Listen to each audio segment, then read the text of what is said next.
Hello, I'm Marites Vitug. Welcome to Southeast Asia Speaks. This is my debut interview program wherein we will be speaking to various newsmakers on issues about Southeast Asia.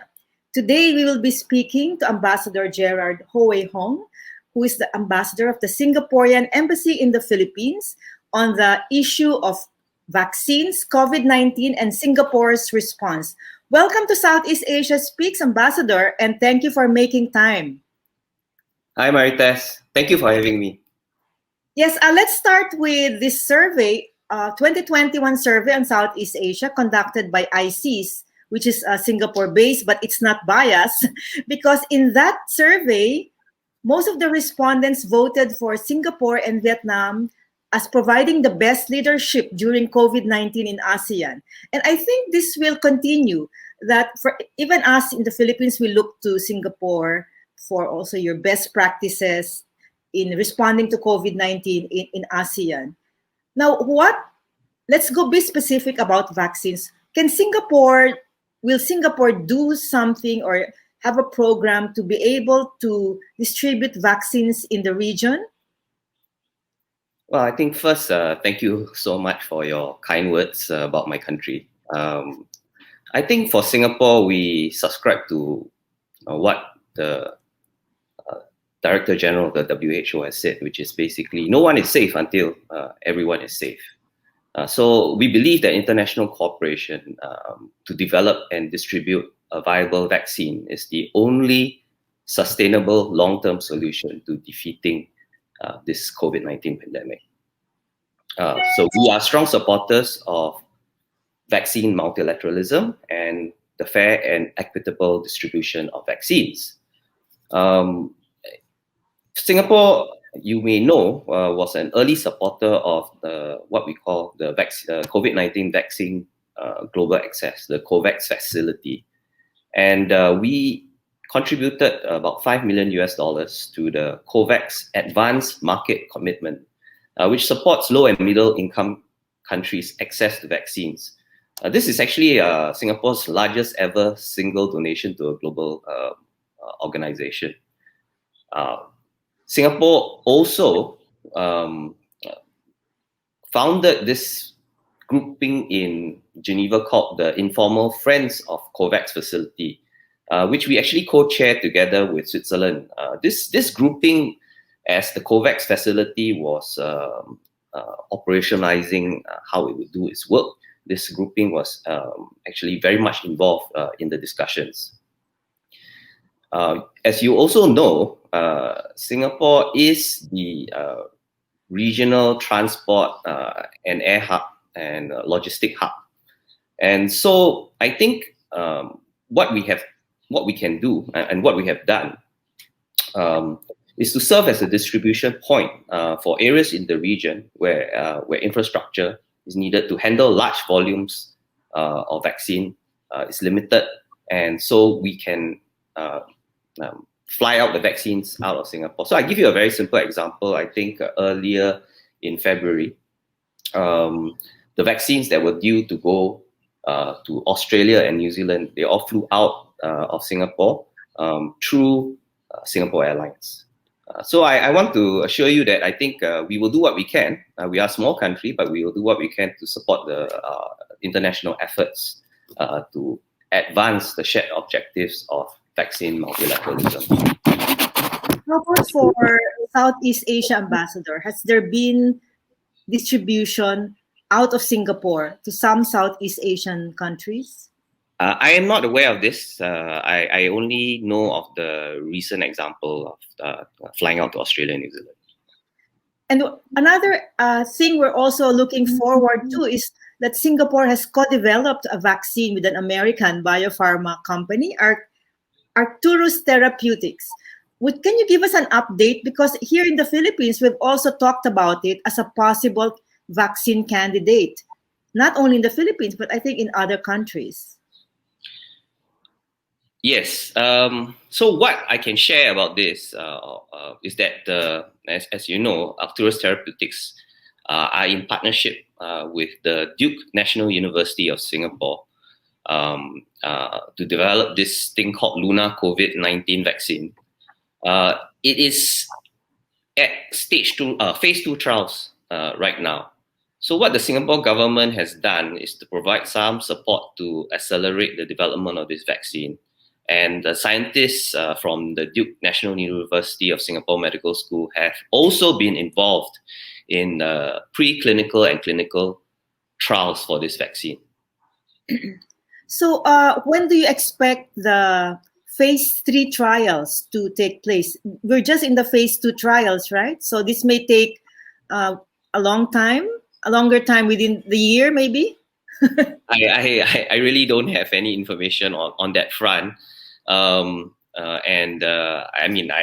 sure like all other vaccine developers, they would move to phase 3 trials as soon as it is safe and clear to do so. So that's all I know. So, but is there a plan for this vaccine candidate to be part of the COVAX arsenal of vaccines? I think COVAX goes out and talk to all the vaccine developers, and I'm not part of this facility or from this company, so I don't know what kind of discussions they have been having. As far as I know, there is no decision on this at this point. And if so, it's really something for up to the COVAX themselves to decide whether the vaccine meets their needs. What's interesting in the Philippines is that Singapore was the first country in Asia to get hold of Pfizer, and you started vaccinating in December, the frontliners. And maybe this is a looking back question. How did Singapore manage to be the first to get Pfizer? Okay, I'm happy to share our experience on this. Yes, we'd love to listen to that. But I do have to make some qualifiers. I think we must understand that each country has its own unique circumstances and situations and realities. So I think what worked for us or how we did this may not necessarily work for everybody, but I'm happy to share. So I think shortly after the outbreak of COVID, I think our government formed a therapeutics and vaccine expert panel. This was in April 2020 to source for vaccine candidates from around the world. So this panel, we had 18 scientists and clinicians from both the public and private sector. And we conducted a very extensive study of 35 promising candidates. Now, the panel updated their assessments as we got more data about the various vaccine candidates as they were released to the public. And we worked with our economic agencies, such as the Economic Development Board, to balance the procurement decisions between established vaccine options as well as candidates that would likely reach the market fastest. So our Ministry of Health was in charge of the purchase agreements with these vaccine manufacturers. And we have the Health Science Authority, which is like your FDA here, which will review the clinical trial data to guide the review process. So what we have done is to do a multi-pronged approach using advanced purchase agreements to complement our allocation from the COVAX facility. I think we have been very fortunate that we were able to secure advanced purchase agreements with Pfizer BioNTech and Moderna. And these two have already been approved by our regulatory agencies for use. We are keenly aware that we cannot just rely on one or two vaccines. So we are looking to rely on a portfolio of vaccines, including from those that we would be allocated under the COVAX facility. And as with all countries, I think the challenge this year is to ensure that we will have a good supply and delivery of the vaccines so that we can administer to our population. But as early as April 2020, we were already looking at the vaccine, right? Yes.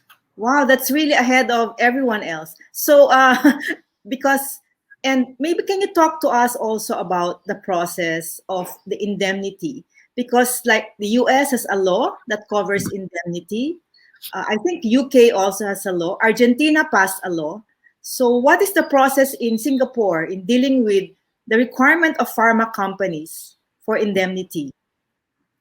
So, under the law, we currently do not have any legislation uh, on indemnities. As with, I think, as with all medications and established vaccines, there's always a small risk for serious side effects that may emerge post vaccination. And in the rare instances of these things, I think what our government has done, um, uh, specific to COVID-19 vaccination, um, the Ministry of Health in Singapore, we have introduced a vaccine injury financial assistance program for COVID-19 vaccination. This will provide financial assistance for affected people, and of course, give greater peace of mind for those taking the vaccinations. So was this fund didn't have to pass through your legislative body, right? No, So the fund was organized. I mean it would have to be budgeted, but Yes, yes, yeah, budgeted, and then it was. to establish the fund that is under the executive authority. Oh, I see. And that was what maybe hastened also your the process in getting Pfizer. That's an interesting process compared also to other countries which have prepared laws already. And we're also interested. What is the impact of vaccination now in Singapore in terms of infections, reduced hospitalizations? Because UK and Israel are showing quite impressive results. Yeah, I also read all those news articles, and of course, it gives us a lot of optimism, and we also hope for the similar great effect. But right now, we've been just slightly more than a month in our vaccination exercise. So the last figures I saw, I think we vaccinated about 250,000 people before we are starting on the seniors. And so we just don't have that data points to draw any conclusions that I can share with you. But like you, I mean, like all of us, we are cheered by the I think positive news coming out of the UK and Israel. And also, uh, Singapore, according to the Economist Intelligence Unit, Singapore is slated to vaccinate maybe most of its population or 70 to 80% of its population by this year or early next year. So is that a feasible timetable? Well, you only have 5 million people and 80% of that should be all vaccinated by end of this year. Is that a timetable your government is following? I think my prime minister has spoken about it early on when we began our vaccination exercise, and we want to vaccinate as many people as possible in our population by the third quarter of this year. I think we are on track. Um, but of course, there are a lot of variables that may not be in your control, including the supply and delivery of vaccines. But we have set up the necessary operations that we think will be able to get our population vaccinated if they so choose. And of course, related to this is I think it's a problem that is faced by all countries, that there's obviously segments of the population that will always have some degree of vaccine hesitancy. Our goal is to vaccinate as many people as possible because we believe that's the best way for the safety of everyone. But we have made vaccinations voluntary, deliberately, because we do accept that these things are the right of each individual to decide and consider. But we will certainly do our part as a government to conduct necessary information campaigns and to give the necessary assurance to our population that the vaccine rollout is safe for everyone.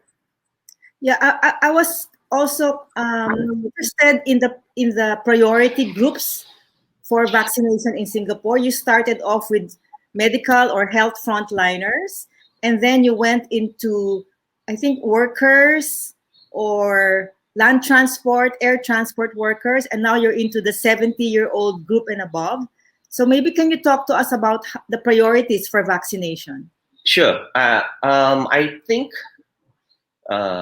we've looked at how the WHO has also given advice, which is basically frontliners and then seniors. But how we have done so is to obviously the healthcare workers, and then I think frontline and essential workers that have a lot of, I think, public facing or have a lot of possible social interactions. That's why we talk about the transport workers and so forth that we have put in place to receive the vaccination early. So, and then obviously you go to the most vulnerable parts of the population, which will include your elderly, and eventually, I think I read somewhere that we hope to start vaccination of the rest of the population by April.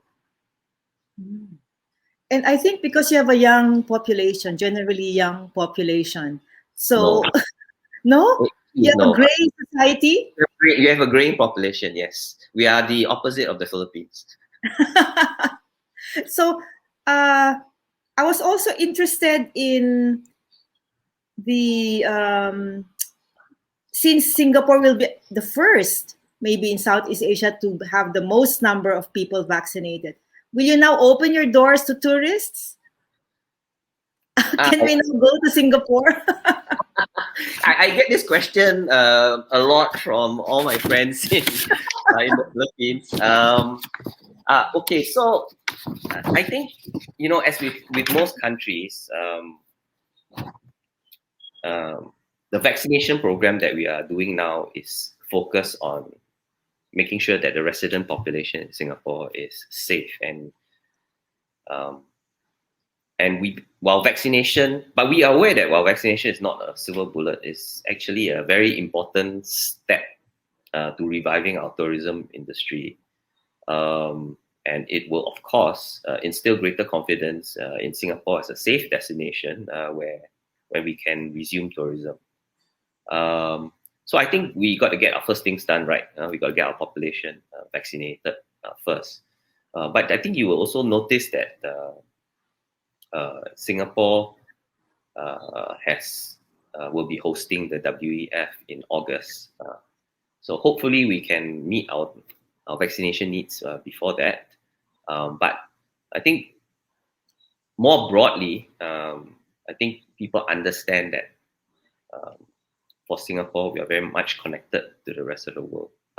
And it's important that we open up for business and eventually for tourism. But when that happens, I think, again, what COVID has taught us is not to make any assumptions, and we have to take it one step at a time. What about vaccine tourism, Ambassador? There's been discussion about, like Thailand, tour operators are discussing it.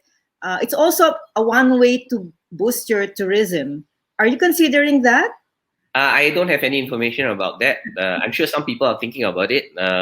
Singapore, as you know, is a major medical hub for the region. So, but as I said, let's take things one step at a time. First, we got to get our own house in order and our people and our population properly vaccinated. So you're not closing the door, though, to vaccine tourism? I have no information about that. It's not my area of expertise, but I'm sure that there will be discussions on these things. And just one final question on ASEAN. Has there been an ASEAN effort to make vaccines available to the region? Apparently, we're doing it bilaterally. Each country makes its own orders to COVAX and other companies. Yeah, but see, COVAX is actually a multilateral effort. Well, so okay, let's start with ASEAN. I think I don't have the information offhand, but what I do recall is that ASEAN has at least discussed this issue at the ministerial level, at the leaders level, and talked about the need for regional cooperation. And then that is really also in relation to the fact that uh, like many countries, we see this issue as a global issue, not just regional issue, and that you need to tackle it multilaterally. And obviously, the main facility for dispensing this is because all the countries have put money into the COVAX facilities to help those that are less advantaged or have less ability to access vaccines. And we already formed it under the COVAX facility. So I think that's where the multilateral efforts have been trained. Okay. On that note, thank you very much, Ambassador. At least there is a hopeful note there about multilateralism and vaccine, trying to get as many people vaccinated as possible. And I think my takeaway also from this interview is the speed by which Singapore moved to get the vaccines and, of course, to respond to the COVID cases. So we hope to talk to you again, Ambassador, in the future, maybe for an update on the extent of vaccination in your country. Thank you so much. And to our listeners and viewers, this is Southeast Asia Speaks. And in our next interviews, we will be talking about news from the region and about the region. And we will be discussing this with various news personalities. Thank you so much, Ambassador.